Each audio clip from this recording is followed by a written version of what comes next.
بسم اللہ الرحمن الرحیم۔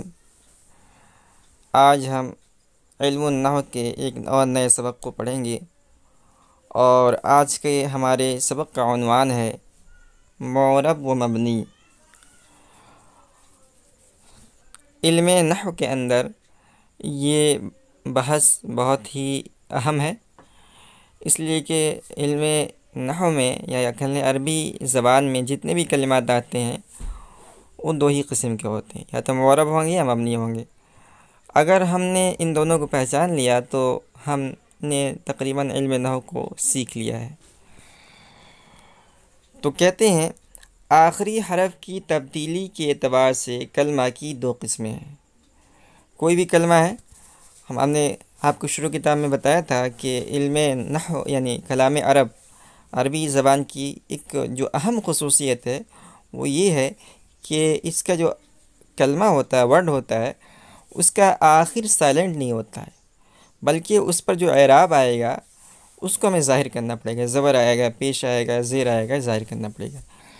تو آخری حرف کی تبدیلی کے اعتبار سے کلمہ کی دو قسمیں ہیں۔ آخری حرف میں جو تبدیلی ہوگی، زبر آئے گا، زیر آئے گا، پیش آئے گا، اس کے اعتبار سے کلمات عرب کی دو قسمیں ہیں، معرب، مبنی۔ معرب وہ کلمہ ہے کہ جس کا آخری حرف ہمیشہ بدلتا رہتا ہو، بس جس سبب سے یہ تبدیلی ہوتی ہے اس کو عامل کہتے ہیں، اور جو چیز آخری حرف سے بدلتی ہے اس کو اعراب کہتے ہیں۔ تو اس کو آپ سمجھ لیجئے کہ معرب وہ کلمہ ہے جس کا آخری حرف ہمیشہ بدلتا رہتا ہے، اور مبنی آگے بتائیں گے، مبنی وہ کلمہ ہے کہ جس کا آخری حرف بدلے نہ، ایک ہی حالت پر ہے۔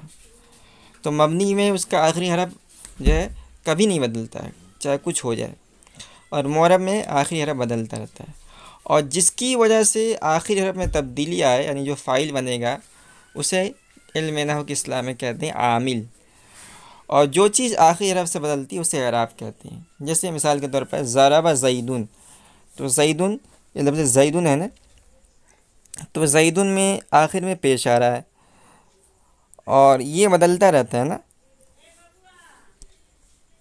کبھی اس کے آخر میں زبر آ جائے گا یعنی مفتوح ہوگا، منصوب ہوگا، جیسے ضربت زیدن، اور کبھی مجرور ہوگا زید کے آخر میں، جیسے مررت بزیدن، ٹھیک ہے۔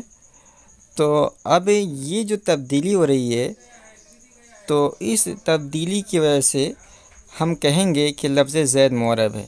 معرب اس وجہ سے ہے کہ اس کا آخر اعراب کے اعتبار سے بدلتا رہتا ہے، اس کے آخر میں تبدیلی ہوتی رہتی ہے، اس لیے معرب ہے۔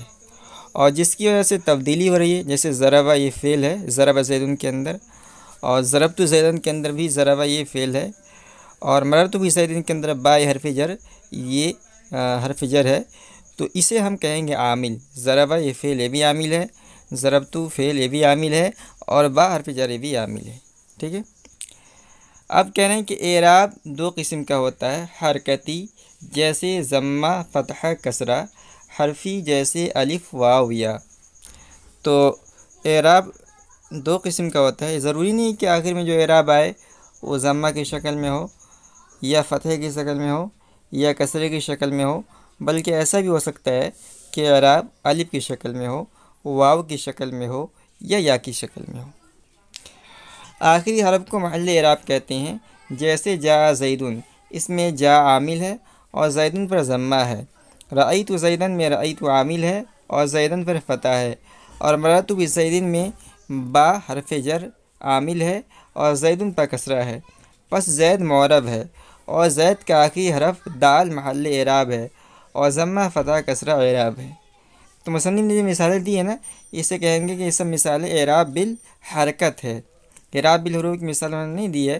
اعراب بالحروف کی مثال آپ ایسے دے سکتے ہیں، جیسے آپ پڑھیں گے اسماء ستہ مکبرہ آتا ہے، تو اس میں ہے کہ جاء ذو مال، رأیت ذا مال، مررت بذی مال، تو اس میں جو اعراب ہے یا کہہ لیں کہ اعراب بالحرکت نہیں بلکہ اعراب بالحروف ہے۔ مبنی وہ کلمہ ہے جس کے آخری حرف کا اعراب تمام حالتوں میں یکساں رہتا ہے، یعنی عامل کے بدلنے سے اس کے آخری حرکت میں کچھ تبدیلی نہیں ہوتی، جیسے جاء ھذا، رأیت ھذا، مررت بھذا۔ ان مثالوں میں ھذا مبنی ہے یہ ہر حالت میں یکساں ہیں۔ تو یہ مبنی کا جو کنسیپٹ ہے بالکل واضح ہے، اس کا آخر کبھی بدلتا نہیں ہے، ٹھیک ہے۔ مثال دے دیا ہے کہ جاء ھذا رأیت ھذا مررت بھذا، اس طرح کی بہت ساری مثالیں ہیں۔ اس کے بعد ایک شعر ہے، اور شعر کے اندر یہی مضمون ہے کہ معرب کا آخر بدلتا رہتا ہے اور مبنی کا حالت ہمیشہ یکساں رہتا ہے۔ مبنی آباشت کے مانند برقرار، معرب آباشت کے گردد بار بار۔ مبنی وہ ہوتا ہے جو ایک ہی حالت میں برقرار رہے، معرب ہوتا ہے جو بار بار بدلے۔